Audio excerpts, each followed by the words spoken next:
Your money isn't where you think it is.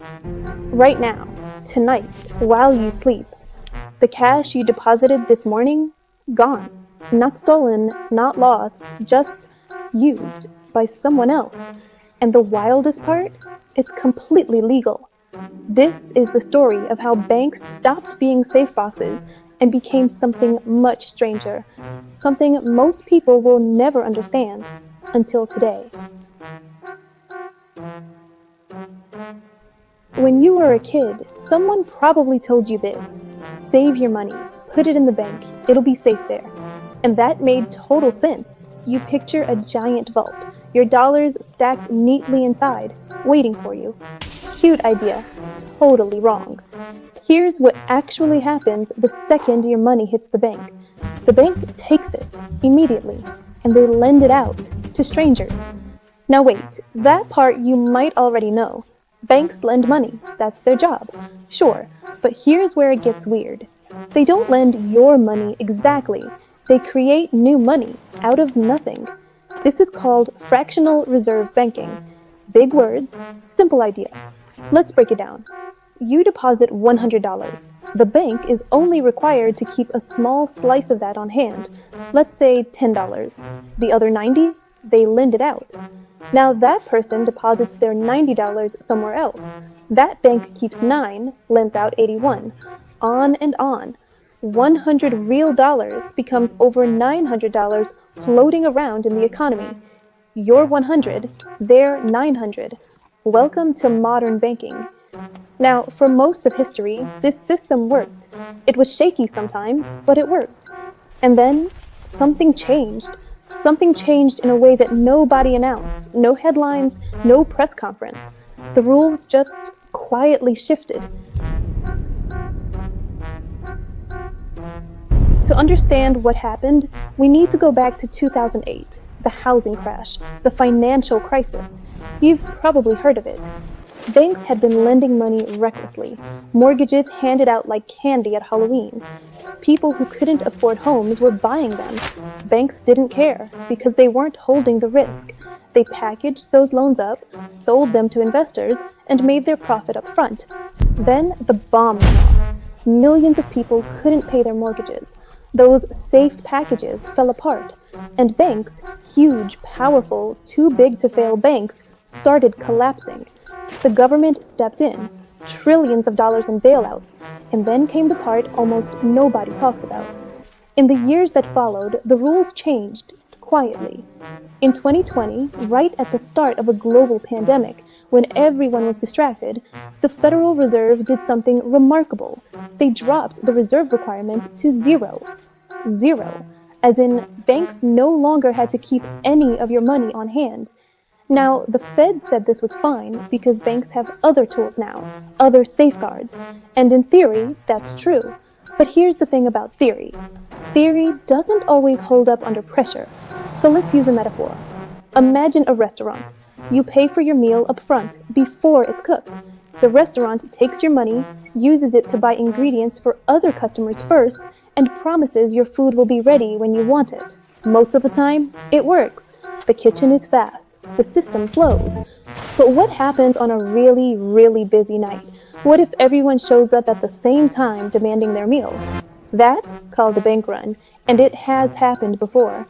In the Great Depression, people heard whispers. The banks might fail. So they all rushed to get their money at the same time, and the banks couldn't pay everyone because the money wasn't there. So after that, the government created protections, the FDIC, deposit insurance. Up to $250,000 per account, your money is guaranteed. But here's where the modern twist gets really interesting. We now live in a world where money has become digital, almost completely. Less than 8% of all money in the world exists as physical cash. The rest is just numbers, entries in databases, promises. When banks lend money they don't have, in a world where money is already mostly imaginary, what are we actually dealing with? March 2023. Most people are going about their lives, grocery shopping, scrolling their phones, making lunch. And then, out of nowhere, Silicon Valley Bank collapses in 48 hours. One of the 20 largest banks in America gone. How does that happen? How does a bank with hundreds of billions in assets just evaporate in 2 days? SVB had taken in huge deposits during the tech boom, billions of dollars from startups and venture capital funds, and instead of lending it all out, they did something that seemed safe. They bought government bonds. Government bonds, backed by the US government. What could be safer than that? But here's the trap. When interest rates rise fast, which they did dramatically in 2022 and 2023, the value of those old bonds drops. SVB was sitting on billions in losses they hadn't admitted publicly until they had to sell some bonds to raise cash, and the market saw the number. Word got out. Startup founders called each other. Group chats exploded. Get your money out, now. $42 billion in a single day. Customers tried to pull $42 billion out of SVB in one day. The bank didn't have it because the money wasn't there. It was never all there. That's how the system works. And just like that, 2008 all over again. Except this time it spread differently because of social media, because of group chats, because information moves at the speed of a text message now. A bank run in 1930 took days to build. People had to physically walk to the bank. A bank run in 2023 happened in hours from people's couches in their pajamas. 2 more banks followed within weeks. Signature Bank, First Republic. The government stepped in again. Emergency measures, backstops, guarantees. The crisis was contained. But here's what nobody really answered. If your money was never really sitting there, if the reserve requirement is 0, if banks can topple in 48 hours in the age of Twitter, what does it mean to have money in the bank? Okay, deep breath. I'm not here to make you panic. I'm here to make you understand. The banking system is built on trust, not vaults, not gold, not physical cash. Trust. And most of the time, that trust holds. The system works. Millions of transactions happen every day without a problem. But you deserve to know what's underneath. 1. Don't keep more than $250,000 in any single bank account. That's the FDIC limit. Above that, you're uninsured. 2. Diversify where you keep your money. Different banks, different types of accounts. Don't put everything in one place. 3. Understand that your savings account is not an investment. It's a holding space, with inflation eating it slowly. 4. Pay attention to the news about your bank. You don't need to be a financial expert. Just be aware.